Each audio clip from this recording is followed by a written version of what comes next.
Saludos, maior torcida do Vale dos Sinos, a caixa de reminiscências de toda a torcida indígena e capilé, não necessariamente nessa ordem, chega até sua 10ª tiragem. E tal qual o índio que no próximo sábado vai até a Rainha da Fronteira enfrentar o Grêmio Esportivo Bagé, hoje alcançaremos passagens marcantes dos confrontos que envolvem Jaldinegros e Alviazuis da terra de Padre Róis. No cômputo total de jogos entre os dois times, a gente leva uma ligeira vantagem. Já foram realizadas 37 peleias, com 11 vitórias do Aimoré, 8 do Bagé e 18 empates. No mítico estádio da Pedra Moura, que mais uma vez, repito, será palco de um confronto entre os dois times, já aconteceram 20 jogos, tendo uma ligeira predominância dos bageenses, com 5 vitórias contra 4 do Aimoré e ainda 11 empates. Se bem que nos 10 últimos jogos disputados por lá, os indígenas foram mais consistentes do que as abelhas. Foram 5 empates, 4 vitórias aimoresistas e somente por uma vez os vitoriosos foram os bageenses. Lembrando que o Aimoré vem de 3 jogos de invencibilidade em se tratando da casa do adversário. A primeira vez que Aimoré e Bagé se enfrentaram foi no dia 25 de abril de 1971, pelo gauchão daquele ano. Deu Aimoré por 1-0.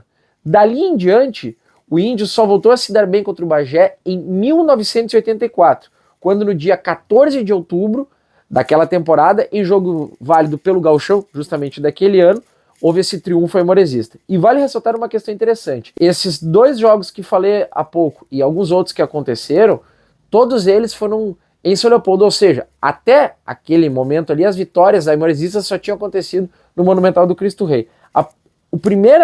A primeira partida em que o Aimoré ganha do Bagé lá no estádio da Pedra Moura foi em 22 de maio de 1994. Naquele domingo, os comandados de Chiquinho trouxeram 2 pontos na mala de garupa em uma partida válida pelo interminável gauchão daquele ano. O Aimoré alinhou da seguinte forma: Rogério, Clóvis, Aládio, Rangel e Merica, Ailton, Raul, Popeia, depois Aricoleto e Márcio, Nando Lambada e Juliano. Os gols aimoresistas foram marcados pelo Márcio e pelo Raul. Outra vez que, de maneira memorável, Aimoré e Bagé cruzaram os caminhos um do outro foi na semifinal da Terceirona de 2012.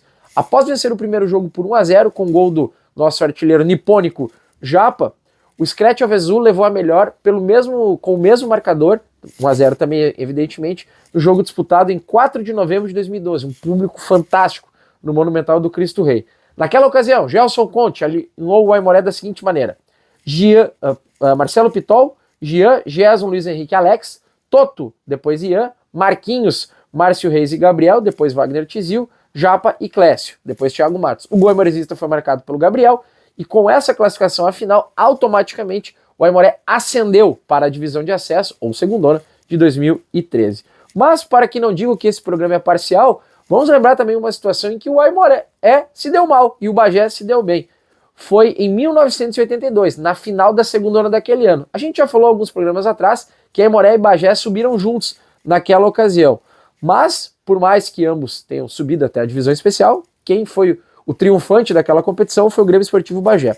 No primeiro jogo, disputado em São Leopoldo, o Bagé venceu por 2-0, com 2 tentos anotados pelo Leco, aquele mesmo, que foi técnico do Aimoré em 2009.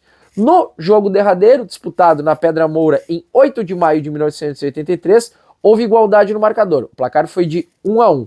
E, naquela ocasião, Laone Luz montou sua representação com Valmir, Ijuí, Renato Mineiro, Gimbão e Joaquim, Ico, Toninho, Luiz Cláudio e Décio Antônio, Letieri e Itamar Silva. O gol capilé daquela ocasião foi anotado pelo goleador Luiz Cláudio, um dos goleadores daquele time.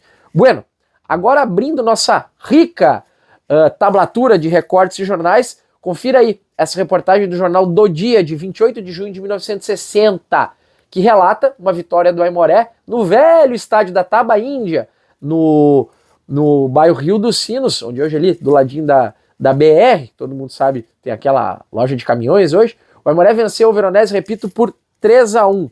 Naquela ocasião, o Aimoré alinhou com o seguinte time: Alberto Toruca e Carlos, Soligo Junei e Afonso, Chico Preto e Tomasi, Abílio, Fernando e Balzarete. E o curioso é que nessa partida, todos os tentos foram anotados por jogadores do Aimoré. Isso mesmo.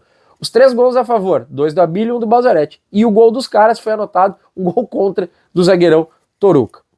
Há pouco eu falei sobre o Soligo, né? Na sua tela agora, um recorte do jornal Vale dos Sinos, o jornal VS, de 4 de março de 1978, na antiga sessão de Nostalgia, um projeto que é similar ao que é o Memórias da Nossa Aldeia, onde fatos pretéritos eram relatados por aquele jornal.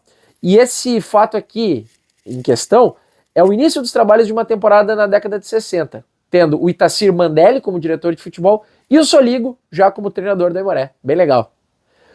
Sobre os aniversariantes dos últimos dias, vamos saudar as seguintes datas de nascimento. 22 de junho nasceu Leandro Hartmann, que completou 58 anos. O Leandro atuou como jogador de meio campo no Aimoré entre 86 e 1989. Outro cara bem marcante, bem especial, que fez aniversário no dia 22 de junho é Paulo Lumumba, que tem uma carreira muito sólida no Grêmio, mas foi muito bem no Aimoré em 1962, ainda naquele rescaldo do Ninho de Cobras, e também atuou no Índio entre 68 até 1970. O Paulo Lumumba teria 89 anos, completaria 89 anos se ele estivesse vivo. Outro cara muito marcante na nossa história, que fez aniversário nos últimos dias, é o Faísca, que nasceu em 86, completou 39 anos. O Faísca, dia 23 de junho, completou 39 anos. O Faísca que fez parte daquele time que subiu em 2013 e ainda passou pelo Índio em 2017 e 2023. E por último, mas não menos importante, falei do Soligo, falo dele de novo. No dia 24 de junho, ele completaria 94 anos. Soligo, uma lenda do Aimoré. Tá certo, gurizada? Muito obrigado a todos pela audiência, pelas críticas, pelas sugestões. Continuem participando, curtam, compartilhem, que o Memórias da Nossa Aldeia só existe por causa de vocês. Tá certo, pessoal? Grande abraço e até a próxima.